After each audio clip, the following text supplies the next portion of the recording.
There we go. Hello, hello, everyone. We are live. We're live. They can hear you guys. You can speak. It's okay. Oh, okay. Well, fine. Fuck you. But that's why I said. That's why I said the thing. Oh wait, actually, no, they can't hear you speak. Damn it. Damn it. For some reason, I hate that they do this. It should just be like, hey, I set up on Discord. Do the thing. They should be able to hear you No. now. There we go. Yeah, there we go. You guys can be heard. All right. Die, Okay, die, wonderful. Die, die, die, die. It's muffin time. Because I gotta die, die, die. Yeah. Anyway. I love My being taken back rival is to. here? Oh, Blebby is not saying my rival is here. I'm like, okay, so apparently you're the rival. Hi, Blebby. Blebby has officially watched Oh. all of season 1 of Dragon Ball Z Abridged now. Jesus. Well, it's season 1. Okay, that's not 10 entirely episodes, crazy, 10 but episodes that's good. and Kai. Oh, good. Yeah. Kai was a good addition there. So now season 2, Blebby season 2, by the way, is 11 through 30. That's season 2. And then season 3 Not is to mention, as 31 you go through through the 60. seasons. Yeah, not to mention that as you go through the seasons, the episodes start getting much, much longer. Longer and better. Longer and better. Yes. Die, die, die. Die, die, die. It's muffin time. All right, so welcome to Technical Difficulties. If you're new here, this is a nerdy little talk show podcast thing where we talk about whatever we want to talk about.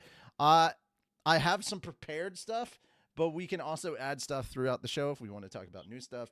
That being said, there's only a few requirements, which is like, hey, if you know about some of the stuff that's being talked about, cool. Let's talk about it. That being said, if you know a lot about Spider-Man, this next one might be interesting to you. If you know a lot about Batman, this next one might be interesting to you. But literally, it is the Bat family learning about Spider-Man's lore, essentially. And I thought this was really fun, and we could just have a chat about it once we are done watching it. And we will be watching it and giving commentary and stuff like that. So, yeah. Reacts to Spider-Man's lore. Okay, Tony. since we keep running into the Spider-Man guy from another universe, I decided to do some research. Oh, cool. Friendly neighborhood clips? Jokes? What's up? No, his uncle was murdered because he couldn't stop a thief. Oh. Classic trauma origin story. Continue. The guilt from his uncle's murder literally defines his moral code. I can relate. He's been possessed, cloned, hunted by the government. Is he at least getting therapy for all of this, Timmy? Nope. Oh. His girlfriend Gwen Stacy was thrown off of a bridge by his arch nemesis, and oh no, don't say it. She didn't survive the fall. No, she did. But when he grabbed her with his web, he broke her neck. Oh no. Is that the Green Goblin guy? Yes. Yeah, I'm gonna find his ass. No, you won't. I was not asking. A villain once erased his marriage from existence. Oh my god. Dude, Yes, you what? You can just do that? That's multiversal level tampering. His gods are cowards. Also, when his aunt was shot, he begged for literal demons to save her. I thought the guy was 15. You know, now it makes so much sense why we like him so much. He's been homeless, broke, disowned, hunted by the media and the government and the Avengers. The Avengers, was that like a band? No, that's the weird people I ran into in the tower. Oh. The list does not stop there. He's had his memory wiped, his marriage erased, his kids were killed. He was somehow replaced by another person, and his story had never canonically existed. Tim, it cannot get possibly worse.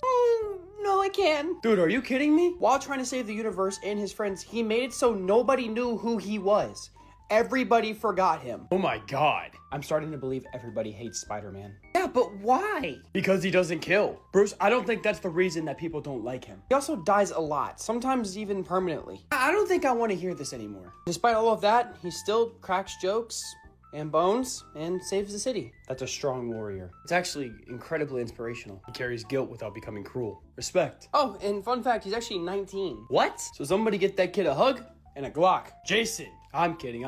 I saw what he did to the Riddler. Bruce, I know that look in your eye. Bruce, we can't. Technically, nothing's stopping us from doing it. Bruce, I'm gonna go have a meeting with Tony. Father. Sorry. So It's time for one more Robin. Exactly, the implication being that Spider-Man now joins the Bat family. I mean, if nothing else, being teamed up with Bruce means that he doesn't have to worry about bills anymore. Yeah.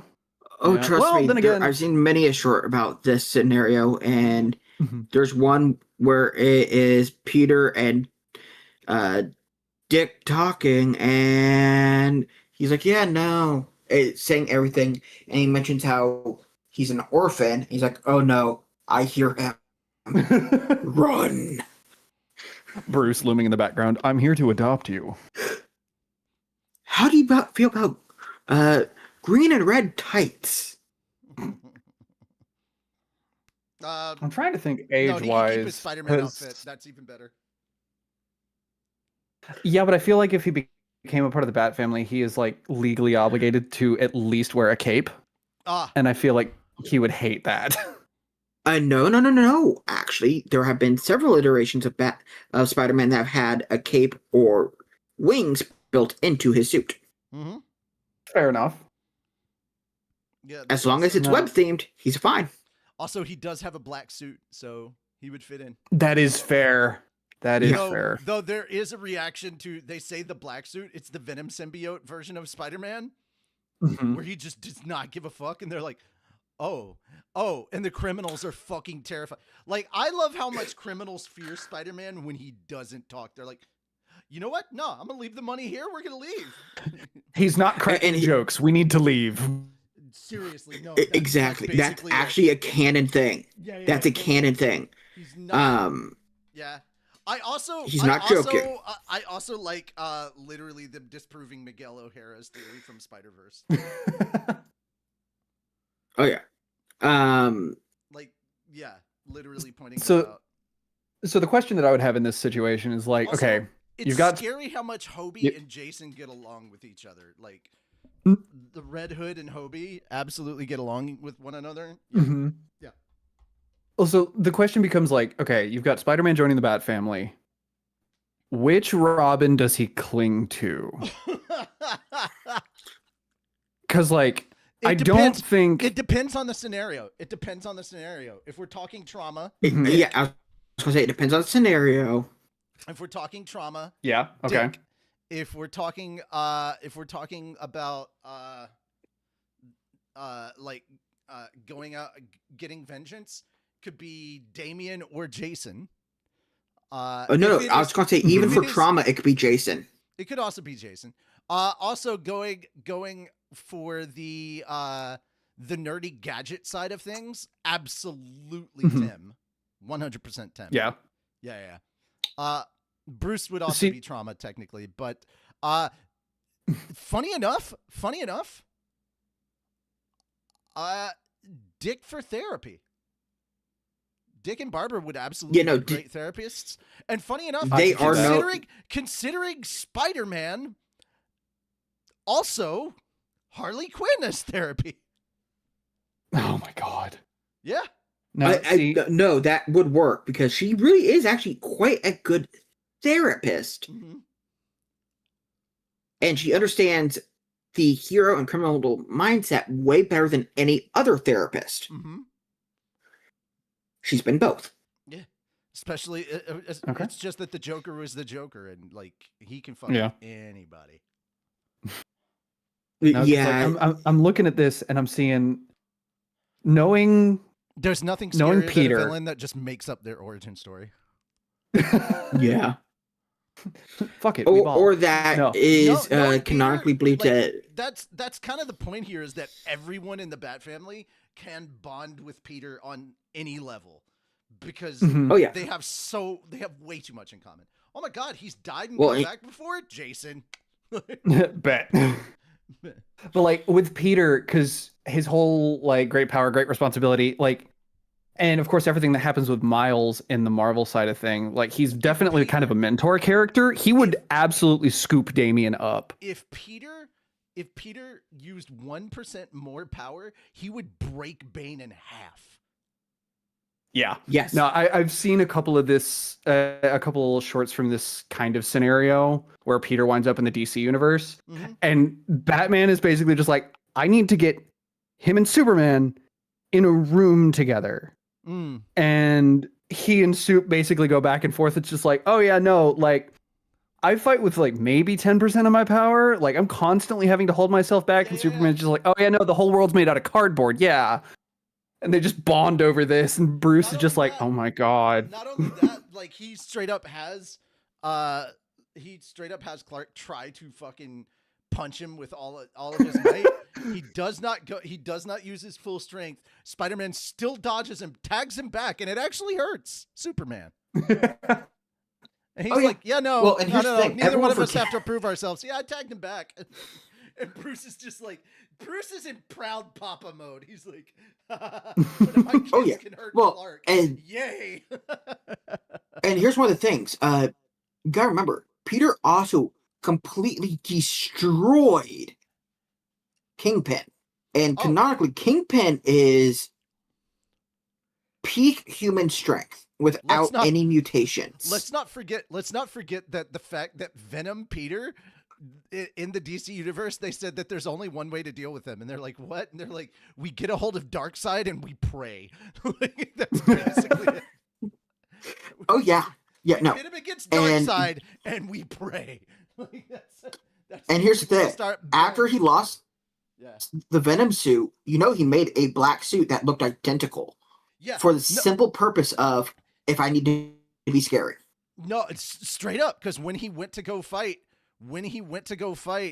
Kingpin after May got shot, and he showed up and like he released everybody out of their cells into the common area, and the entire time Kingpin is talking shit at him and he's just quiet, and it's unnerving everyone. Kingpin's trying to egg him on more. Everybody else is kind of like, I love, like, there are two criminals that are just like, I'm going to go back in my cell now. He's not talking. Maybe we don't, like. And so he goes, while I wear this mask, I have a code that I live by. Pulls off the mask and proceeds to beat the shit out of him.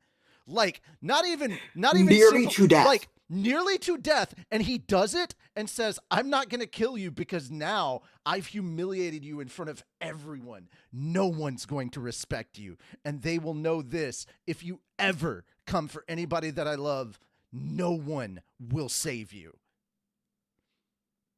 And he did it as Peter, not as Spider-Man. That's like, dude, it's not simply, all right, he can't go toe-to-toe with Captain America because Captain America's not strong enough to survive Peter. It's not a thing. Yeah, he is. But we saw a bit of that in Avengers. We saw a bit of that. And then there's with Bucky's arm. What was it? I forget what it was. I forget why he was like distraught, but like Cap showed up and he literally caught the shield and punched the shit out of him, and he goes, I'm always holding back. You do not want to start with me today. It is not a good day. And like Cap is like, the fuck? And he's like, I will fucking end you. I'm like, yeah, dude, Peter is scary. I mean, honestly, if you don't give him the cheat code of the Infinity Stones, Peter could wipe the floor with Thanos. Canonically speaking, he could. Peter could trash Thanos and the Hulk in just basic hand-to-hand combat. That is just true. Re-envisioning that no one talks about. What is it? Yeah, go ahead. The nano suit that he was given by Stark dampens his abilities. Yes, it does. Yes, it does. Yep. All right. What were you? I forgot about that part of the Iron Spider suit. It's a full limiter. No, I was gonna say I'm just kind of re-envisioning the scene. I think is it Civil War that Hulk goes crazy and Peter has to break out the Hulkbuster. I don't know. Or Tony has to break out the Hulkbuster suit and just go to sleep. That's Civil War. Or no, that's 2. They just needed Peter in that instant. That's Avengers 2, Age of Ultron. Is it? Yeah. Yeah, which by the way, Vision Quest, the TV series, is going to have Ultron come back. So we're getting James Spader back as Ultron. I can't wait for that. That's going to be fun. Oh my god, I love James Spader. I loved dude, he was the only character that could out-quip Tony. Yeah. That was amazing. That was amazing. All right. So, really quick, because we've got to do this. Hi, I'm Richie. I run several aspects of the channel, and I'm the host of the podcast. We introduce yourself. Hi, everybody. I'm Gwendor. I am a voice actor VTuber. That's really it for me. I'm still getting started and everything, but thank you so much for having me on, Richie. Yeah, you're welcome. Aspiring, current probationary fat dog. Hi, I'm Revan. I'm the moderator and streamer. He pays for things. Yeah, but I also do other things behind the scenes. We don't. I mean, to be fair, you don't pay to play. Like that's not a thing that happens. Yeah, bring no. you in because we know you. You bring me in because I keep my mouth shut. Also true. All right, so let's go to the next topic. The next topic is very misleading considering the title, but I love that Charlie doesn't even say what he's talking about in the title. I'm like, what the fuck is going on? And then we got to it. So Charlie was talking about how everybody was glazing the new anime, Sentenced to Be a Hero, and he watched the first episode, which, by the way, the first episode is an hour long. I need you guys to understand that. They gave it a full hour. And verdict is from Charlie, it lives up to the glazing. Yeah, I did. And yeah, so that's his thoughts. Oh my god. What were your thoughts on the show, you guys? What did you guys think? I am so excited for this show. Like, I sat down and I watched that first episode today. Mm-hmm. While I was working. I did not get any work done during that hour. Like, for the first, like, 5 or 10 minutes, it's like, oh, this is pretty cool. And then immediately it tears into this phenomenal action cinematography. And I'm like, okay, hold on, my attention has shifted. And it just never, it started high and never came back down. It was so good. But now you have. Now you have my erection. What? You all know what I'm about. Not about. Did you mean attention? No. No, it's looking to be absolutely fantastic. The characters are compelling. Granted, the little side character dude in the first episode seemed to be a little bit like the thief. He sits on the sidelines a lot. Yes. Yeah, I cannot remember his name off the top of my head right now, but he sits on the sidelines so much, but I see so much potential for development in him. Yeah. But like Xylo. Oh yeah. That's Xylo's so fair. Awesome. Yeah. Also, finding out the truth Xylo of how he became a hero. Amazing. Finding out the truth of how he became a hero was so interesting. You guys have no idea how hard I was trying to not go ahead and start reading the light novel because I have it and get like advanced information. Because I've wanted ever since I read the synopsis of this show, I have wanted to read the story, and I'm like, no.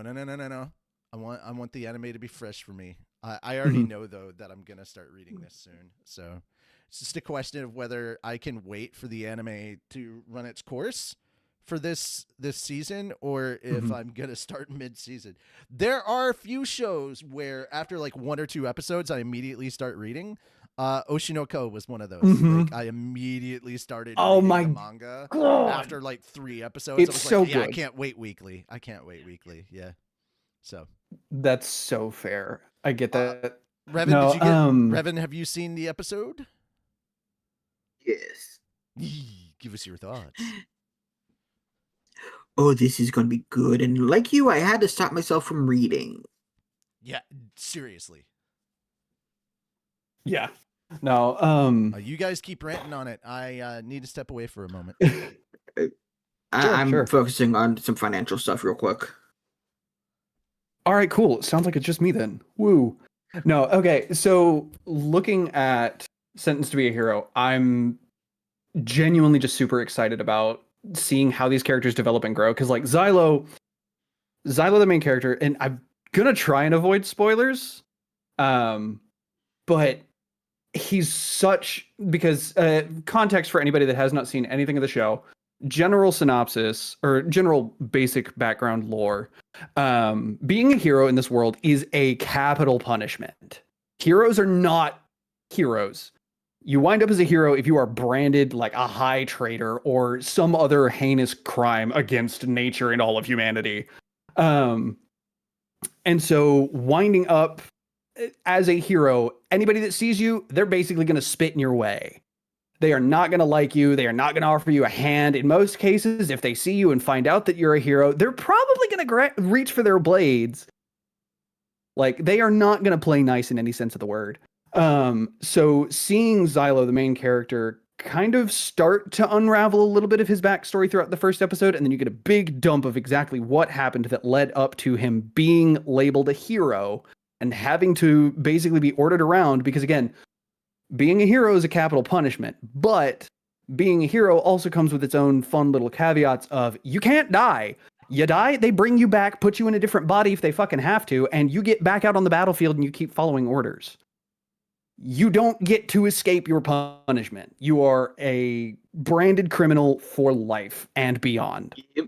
So getting to watch him kind of unravel his own backstory and kind of drop these little nuggets and hints over the course of this fantastic hour of anime. It's so good and so compelling because, again, additionally, there are more aspects to the world that we still don't know a lot about. There's a magic system that we've gotten just kind of barely surface level information onto. There is an additional sort of like I don't want to exactly compare it to Soul Eater, but there are characters that are effectively weapons in their own right, and they kind of bond with people. And I'm really curious to see how that kind of plays out going forward. Oh yeah, that's going to be an interesting concept to keep an eye on. Oh yeah, absolutely. As I mean, when's the even last time we saw a living weapon in that sense? Yeah, no, because again, like stepping away from the Soul Eater analogy, because with Soul Eater, they literally physically turn into weapons. The individuals in this one, they just seem to have just absolute power. Point blank, period. They can just make wild shit happen. There's no, I'm going to turn you into a sword and swing you around. It's like, no. I need you to make this fight stop. And you're bound to me, so we kind of work with one another. And if I ask you to do this, hopefully you'll do that for me. Like, it's genuinely phenomenal to see some weird spins on some of the anime tropes of like, oh, this person's a weapon. Well, how is that? Well, instead of them being a sword, this person is basically a bomb in my back pocket. Like, Wow. Hey, What about you, Richie? Looks like you're back. Yeah, I am back. Hell Mode has officially showed up on High Dive now, so I'm looking forward to that. Ooh. Yeah. I'm not interested in Chain Soldier, but Hell Mode, yes. I need to add that to my. Yeah, I'll have to take a look at it. I need to add that to my watch list. Well, I read the.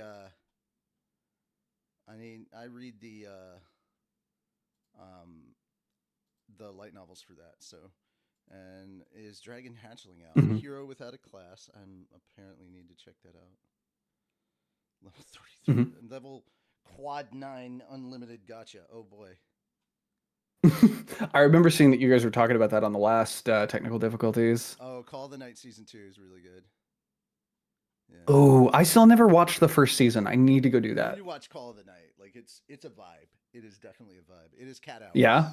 It is Cat Hours, the anime. Gotcha. I don't know the specifics of what all you guys had been saying by the time I returned, so yeah. General synopsis, went over the basics of what the deal is with the heroes. I'm really excited to see Xylo's character development, talking about the fact, and I tried to avoid as many spoilers as I could. So I mentioned the fact that like there's a really interesting magic system involved that seems to be centered around the tattoos. I very much like the interesting twist that is placed on the heroes, so like the heroes are not cheered or beloved. I love that. Absolutely. So good. No, I'm super stoked to see that just absolute twist on everything. But then also talking about again, in the interest of trying to avoid as many spoilers as possible, I won't say what they're called, but the characters that are basically living weapons.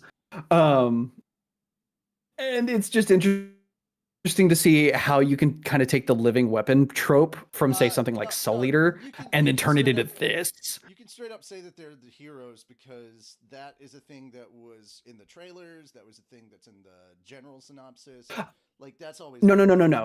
Not the You're not the heroes? Oh, I know what you're talking about. Yeah. Okay. There you go. I liked learning about that, and I liked learning about what happens when they use too much. Yeah. Oh yeah, absolutely. Like Xylo's backstory is horrific. The one comparison that I thought of when I was seeing Xylo's backstory kind of get dropped at the end there, and it's not exactly a 1-to-1 comparison, but I think you'll probably get a kick out of it. I'm looking at Shield Hero again. Like, I'm looking at a man being painted as this horrific villain just because the people in charge don't care. It serves an agenda. Yeah. And I hate that kind of like conflict development. Like watching Shield Hero the first first several episodes made me really angry. I do. Because I was just like, this man has done nothing wrong and he's not being... I've only seen season 1, so...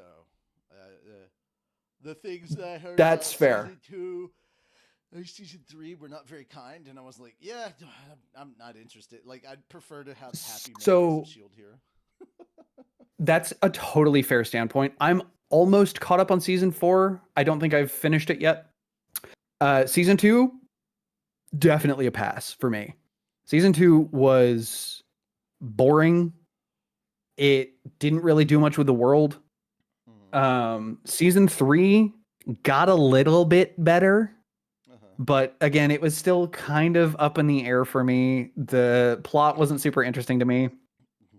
It was a little bit more on the political intrigue kind of deal, and there's definitely a time and place for that kind of content. I don't feel like it fit with Shield Hero, at least where it was. Season 4 definitely stepped its game back up, though. It still missteps in a couple places. We're not quite back up to the quality of season 1, but season 4 is definitely getting back up there. Right. So if you are interested in consuming Shield Hero at all, I might recommend reading some of the general information for like season 2 and season 3, and then maybe just pick back up on 4. Or if you just stop at 1.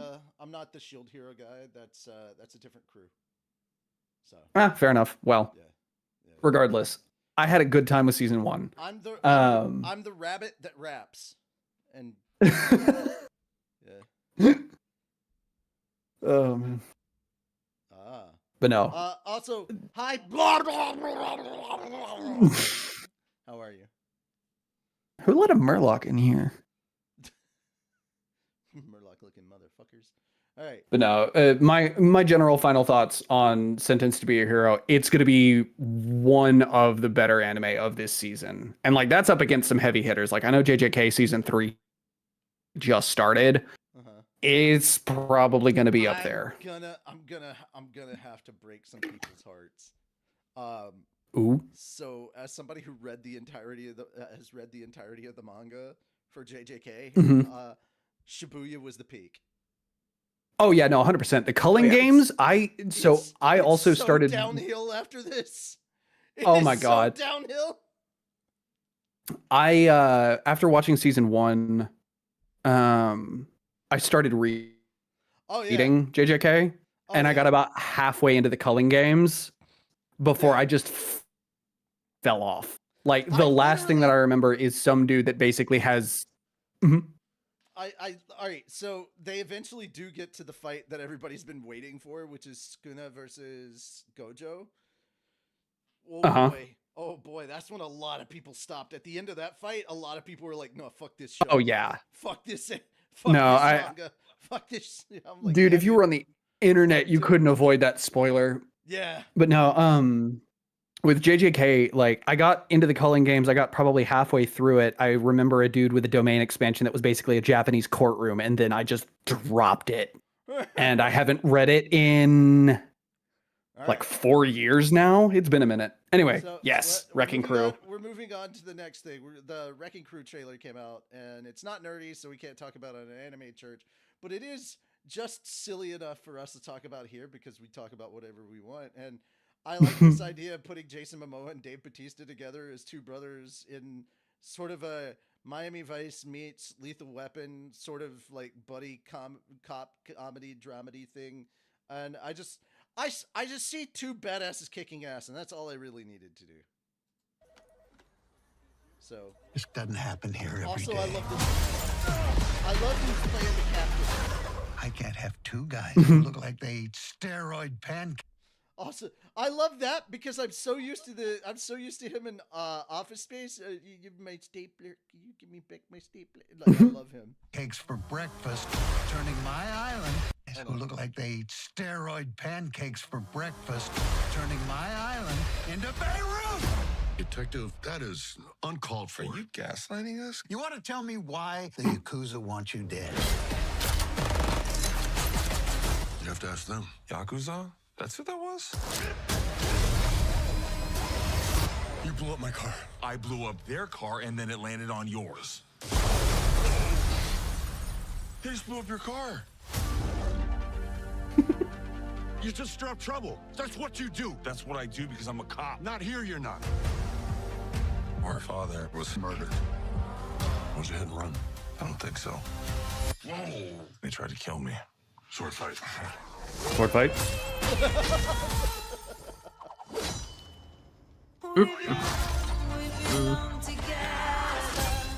Well, this should be fun. Yeah, I'm pumped. We gotta find out who killed him. I guarantee you'll end up poking a bear that doesn't want to be poked. Take my word for it when I tell you that I'm the bear.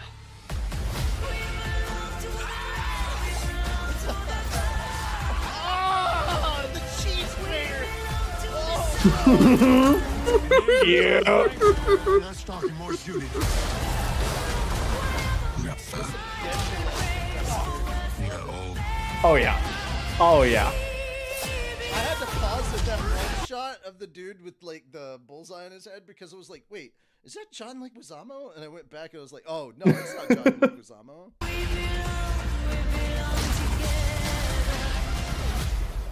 So, you two been chasing murderers in a minivan? Yeah, he blew up my other car.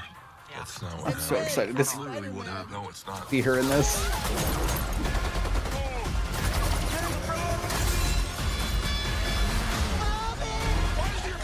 Like, this cast looks awesome.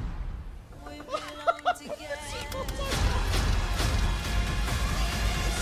this is going on Prime. I'm looking Split forward up. to it. You guys look like The Rock screwed himself. Okay, now this Safety is going to be a first. fun movie. This is going to be a fun one because Hold on. Okay, split up. You guys look like The Rock screwed himself and had twins. I love them, man. I love the jabs. I love I that. love the That's jab so at The good. Rock. Yeah. He kicks him. Ah! That's great. Yeah, you were saying? Sorry. You were saying, Revan? Before I interrupted? Was it me? I don't know. Oh, I was going to say, I love this little jab at The Rock. Yeah. Oh yeah. No, I'm also not gonna lie. I didn't realize that was Jacob Batalon, Ned from Spider-Man. I had no idea that was him because he's got his head shaved clean and his eyebrows gone. I was like, It's so good. I did not recognize him at all until you said that. Yeah, that was so No, that it looks like it's just gonna be a goofy, schlocky, like Turn your brain gore off fest. and- No, turn your probably not brain even a off gore and eat fest. the Just popcorn. That's what this movie is. Turn your brain off Yes. and eat the popcorn. It's nothing too serious. You don't have to think about it too much. Don't get me wrong. I'm loving the trailers we've been getting for Doomsday, but still, holy cow! Yeah. All right. Let's get on. Let's get on to what Razor did, and the best way to do this is through is to do this through Jacob Weeby's his short here, which is pretty epic. Razer are happy to announce Project Ava, your gaming AI companion. Wait, what? AI companion? Who asked for this? Well, Project Ava will help gamers with all their needs throughout the day. Help gamers? This is the reason gamers can't afford RAM and graphics cards right now. What reason? AI! Every time your Ava companion answers a question, that uses RAM and graphics card resources in AI data centers, which drives demand through the roof for the same RAM and graphics cards, creating a shortage, which screws gamers. Oh, well, This is just proof that gaming companies like Razer don't actually care about gaming. AI is the #1 enemy of the gaming industry right now. I can't believe you guys have the gall to try and sell this product to gamers. Gamers don't need an AI companion to goon to. We just want gaming to be affordable again. I mean, he pretty much summed it all up. Yeah, like no notes, but Yeah. I went and did a little bit of reading about Ava to try and get to try and understand this even to some degree. And it doesn't make sense, man. No, it like doesn't. So they're touting it as apparently one of its features is it can be your fucking gaming coach. It's Now, like, okay, Here's the other thing I will say that we have gotten some good Mhm. news. Not on the RAM side, but at least on the graphics side. NVIDIA is going to release the 30 series. They're going to re-release the 30 series of their stuff, which is okay. It's still slightly better than PS5. No, they're just doing the 3060s. Oh yeah, They're not No, I doing mean, I the use a tries. They're 3060 not doing right now. anything. It's the base 3060. Yeah. So if you do need a graphics card, it's workable. It's and so it's possible. The 3060 series, because they're putting them all out, hopefully they won't be overly expensive, because that one will still there won't be a shortage of those. They're still making those, so we should still be good Hopefully. on those. So 3060 hopefully should be around what we're expecting price wise. Still have no idea how that's going to affect the Gabe Cube, but yeah. For any Oh my God, I was for any really- advances, I've looked for, into it. for any advancements in the field of gaming consoles, though, this is very much a death bell for like the PS6 or the next Xbox coming out anytime soon. And both Microsoft and PlayStation have said, no, we're gonna stick with what we've got right now, and I don't blame them. Yeah, no, I Nobody was wants to genuinely pay like over $1,000 super. for a console. No.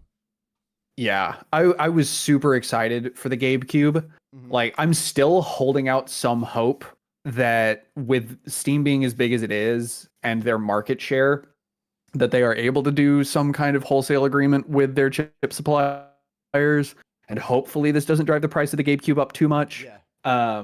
Because I know we still don't have an official price on the Steam machine, but I've seen a lot of tech industry channels and content creators kind of looking into it and placing educated guesses on the price point of the Gabe Cube. Now, this was before the RAM shortage blew the prices out of the water, but original estimates were sitting somewhere in the ballpark of like $700 to $800 for something that is effectively a mid to mid high tier gaming PC, and that's phenomenal. But again, with this RAM shortage, who knows what that's going to end up being.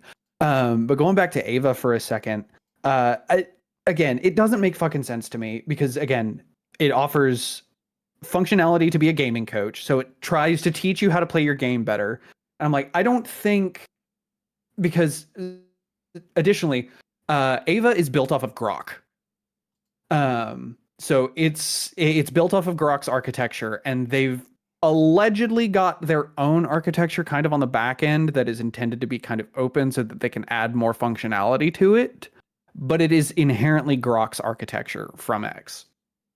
Now, I don't know what kind of training data they've got, but I don't exactly see an AI desk companion being able to coach you through your placement matches in League of Legends or anything like that.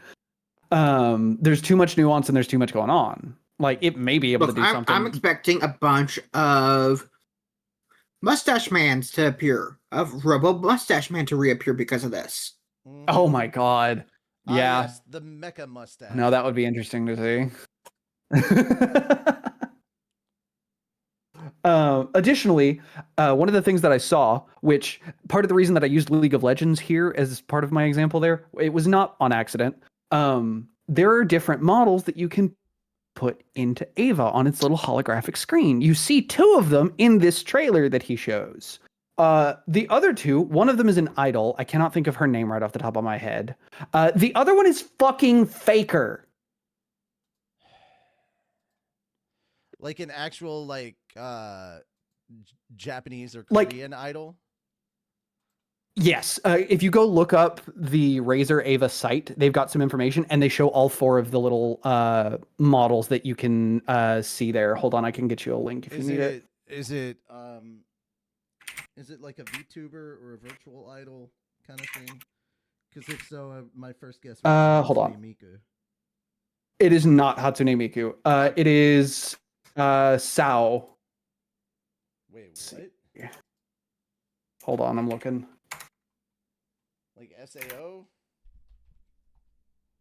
Yes, Araki Saori. She's a J-pop idol. Oh, the office girl chick. Yes. Oh. Well, that. Yeah, so she's available as one of the little desktop companions, and the other one is Faker. That's so stupid. Right? That's so dumb.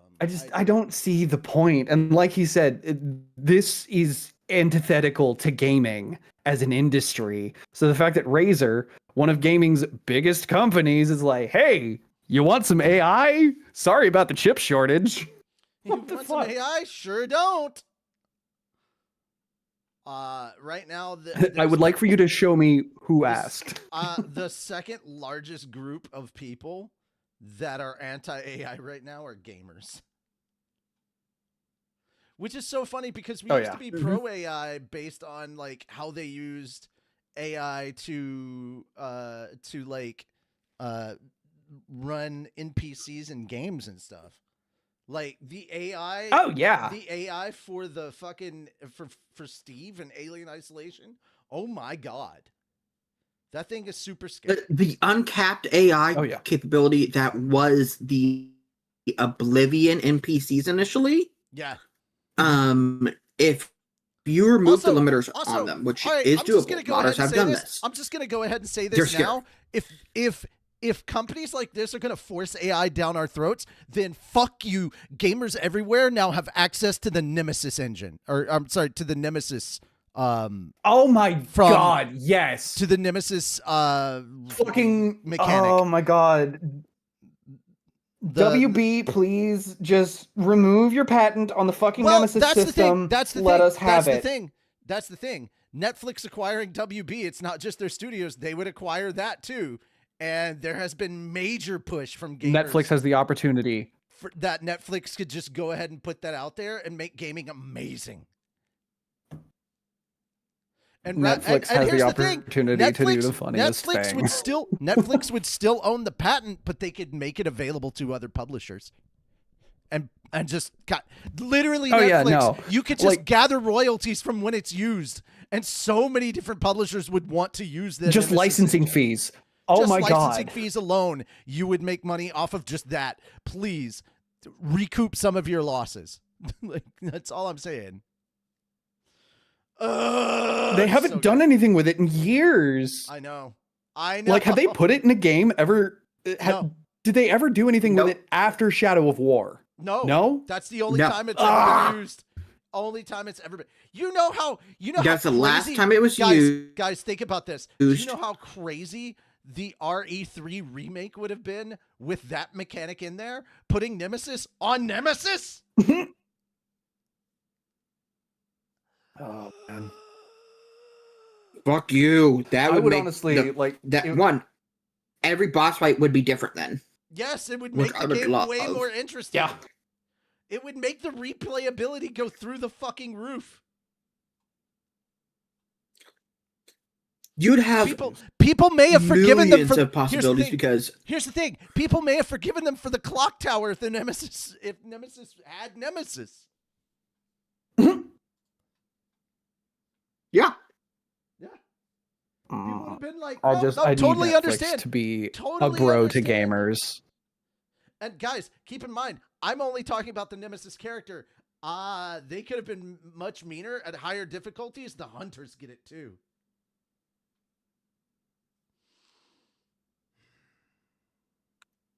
Yeah. Anyway, They could have. And they should have. yeah. So much opportunity for good. Please, imagine- Netflix, could you let it imagine- go. Could you imagine Alien Isolation 2 where Steve gets Nemesis? You see, I'm not playing that game. I will never play that game.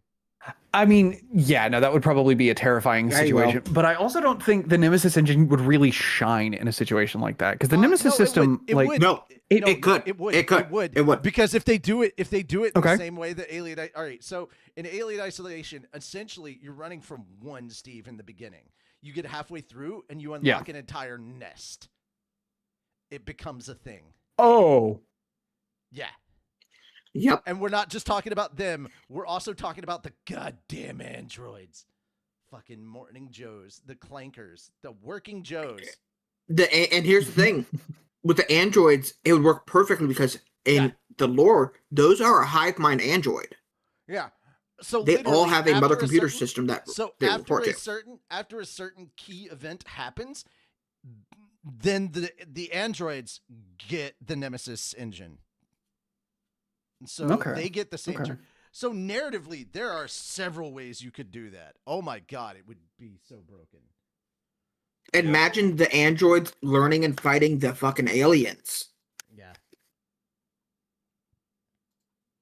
now one of the things that I would like to see with the Nemesis system, if it ever does see the light of day outside of Warner Brothers' clutches or Netflix's clutches at this point, Well, the deal still hasn't To gone me, through, and the government is now. trying to that's interfere. fair. The That's fair. Specifically, Jared Kushner is trying to interfere on the deal. Mm. Yep. But no, like, to me, Shadow of Mordor and Shadow of War always felt like Assassin's Creed games. Mm. And if we saw something like Assassin's Creed Rogue again, where you're an assassin killer, and put the Nemesis system in that, oh boy. I haven't played any Assassin's Creed since Black Flag, and that's the last time I thought the franchise was even worth a damn.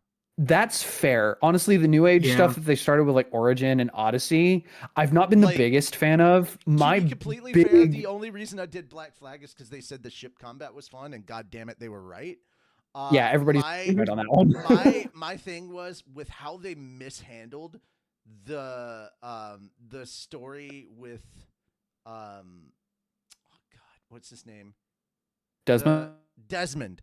When they how they fucked up the handling of Desmond's story in 3, I was so disappointed. I was like, dude, you had me so hyped for this. You guys were doing such a good job with the Ezio stuff and all that. Now, I wasn't totally invested in Jacob, but I was like, you know what? I'm willing to put up with Jacob's shit because I really want to see what they do with Desmond.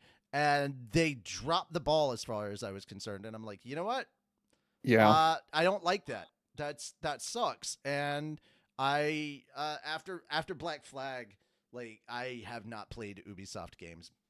So No, you're completely valid for that point. For me, like with Assassin's Creed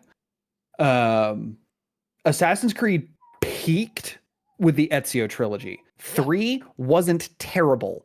Black Flag, hit or miss. Everything after it is just, it's a cash grab. I hate to describe it as slop, but it feels like slop. No. Look. Assassin's Creed has become Ubisoft's Call of Duty. It Yeah. has. I was gonna say, if Valhalla wasn't an Assassin's Creed game and didn't have anything to tie into Assassin's Creed, it would have been a perfectly fine freaking Viking game. Case in point, if I need to get my Valhalla on, I'll go play Dad of Boy. Yeah. Or you can join me in Valheim. Yeah, I do need to start that soon. Yeah. All right. Let's go ahead and move on to our next topic. Let's cover a little bit of fun D&D stuff just for the end of it. Guys, if you have not checked out Zach Speaks Giant, please do. His shit is some of the best D&D humor content I've seen out there. So let's go ahead and get started and just end on a laugh at the very least. Faye, very well. When you return home tonight, your mother will be in pristine health again. It will be like she never felt ill at all. Even the memory of her suffering will fade. Thank you so much. She means everything to me. I know. Let's hope the price wasn't too much for you after all. Only time will tell. So, when do we start? If I may ask you to elaborate, you said you wanted my firstborn. Yes. And you agreed? Yeah. So, when do we start? Faye. Blushing. I love that, dude. So about that, whenever you want. Yeah. Oh, okay. I fucking love that. I love this one because even though the content of what they're talking about, it's actually like one of the more wholesome ones from like the series of stuff he gets to read. Oh, he did one that was about this same deal type. Yeah, kind of. But a lawyer was involved. But a lawyer, like, yeah. But yeah, no, it was. They were like, okay, so they agreed that to give me their firstborn. And they haven't given me one. I have tried setting them up with so many different people. Oh, and then it turns out it turns out that they're in love with each other, and then they adopt, and that's Nope. Lawyer's like, well, first of all, the two of you are technically married, right here in your contract. So to have his firstborn, go get a hotel room. There you go. I just wanted to end on a good note, guys. That's all it was. I was just having fun. Any last minute stuff you want to bring up or anything else, or do you think we've done enough for tonight? Sorry about that. I had a knock at the door. Oh God, there's one that I'm trying to think of that I think he did a read through of. What was it? It was something like oh no, it was a woman makes a deal with a devil, and the cost for her deal is to basically have the devil's child. But she also then goes and makes a deal with like a swamp hag that demands her firstborn, and then the devil and the swamp hag are trapped in a custody battle, and she runs away with all the spoils. She's that cool aunt that comes and just gives them presents. Yeah, I saw that one. Yep. But no, I mean it's good D&D content. Like that's all I can say about honestly, this. You could see this happening at the table. Oh yeah, 100%. Hell, I am half surprised it's not happened during certain big campaigns that get streamed. Yeah. No, well, it would might be good. Happen now that there's that GM. It's definitely something like that. It's everybody's kind of sitting at the table and just kind of looks up. Where's the bard? And everybody just has to go on a hunt, and suddenly there is a bard with a fae, and there is a child now. Uh-oh.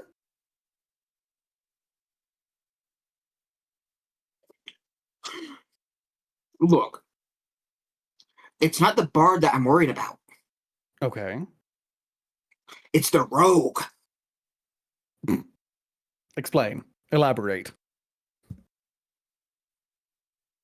I know enough people who do rogues that multi-class at least 2 to 3 levels into bard, just so they can, since they have decent enough charisma. Mm-hmm. They have gone through and man-hoard a town, robbing it blind. You know, I could see it. It's just like, surprise, you didn't realize you were paying for your evening with me tonight. I'm taking this. Goodbye.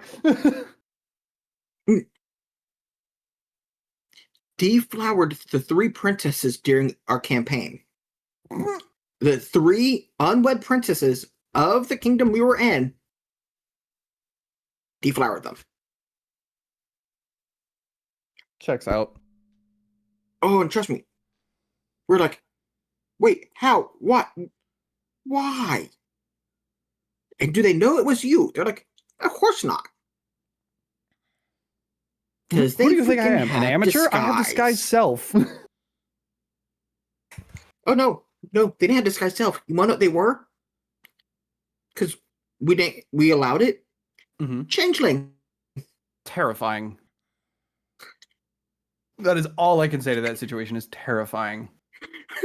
A changeling bard, well, changeling rogue with bard. Do you know how dangerous that is? You've made freaking, well, you made Agent 47. Yeah, you've made a criminal with no face.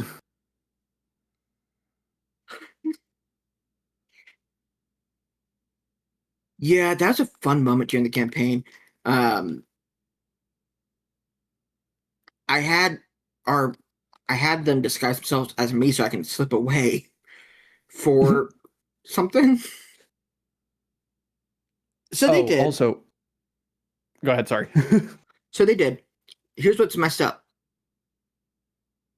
What they didn't realize in that contract I had them sign, I bound their soul. Because of the party, I was technically the big bad. Mm.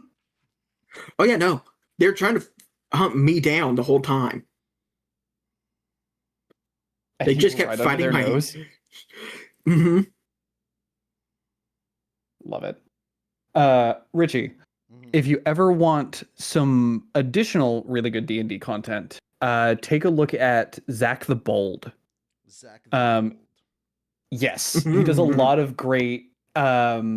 It's not quite like Zach Speaks Giant, where because I know Zach Speaks Giant does a lot of essentially voiceover content for it, like reading text posts like this and everything. Yeah. Zach the Bold almost does sketch comedy with D&D. It's all situations that happen at the table, goofy shit. Like there was one that I saw today. The DM is basically laying out a scene of like the steamship is speeding along through the air, fleeing the giant dragon. Everybody at the table's like, "You shouldn't have fucking stolen from the dragon." "I'm sorry, I wanted the gold. What is he going to use it for?" And they're all panicking, trying to figure this out because there's this giant dragon that's big enough to consume their airship. And then one of the guys looks at the cleric and he's like, "Hey, do you remember that magic item we found in the Tomb of Annihilation?" Or what? I can't remember exactly what it was. And the guy's like, "The immovable rod? Yeah, no, I mean, wait." And then just kind of steps to the back of the ship and pushes the button. Yeah. Mind you, he also was on Critical Role for one of the one-shots. Was he? Oh my god, that's right. No. He did one of those ones that the party was at the tavern all day and the wizards had a notebook full of glyphs of warding. The glyphs of warding. I will never be another man with a warhead. No, that was hilarious. The goblins have stolen all of your stuff. Did they take my spell book? They take my notebook? Do you know how many pages are in a notebook? DM, I have spent every long rest since we were level 5 writing the largest glyph of warding I have on every page of that spell book. DM's just like, "We're going to have to start another campaign. You guys just won this one." Just an explosion in the distance as everybody realizes what's just happened. A nuclear explosion at that. Oh, yeah. Absolutely. The other thing that's crazy to think about that particular scenario is the fact that a glyph of warding requires a diamond worth at least 200 GP. So if the wizard is putting a glyph of warding in that book for every long rest, they are rolling in cash.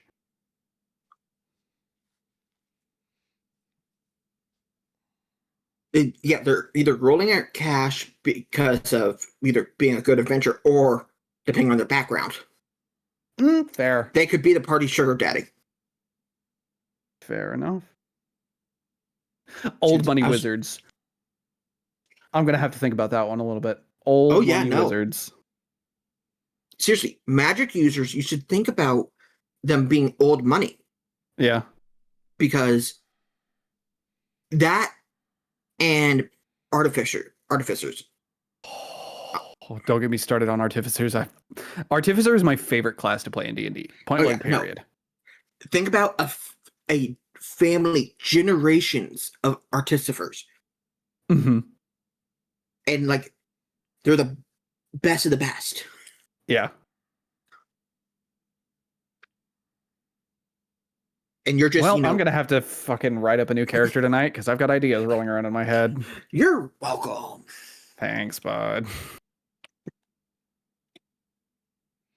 Alrighty. All right, Richie, you got anything else to add? Nope. No, that's pretty much it. That's the show for today. Thank you guys so much. Yeah, of course. Thanks for having me on. No problem. All right, guys, we'll see you again for Anime Church on Sunday. Until then, take care and bye-bye for now. Oh dear God, I just realized how many pages would probably be in that notebook. Oh yeah, no, it's dozens. Dozens and dozens and dozens.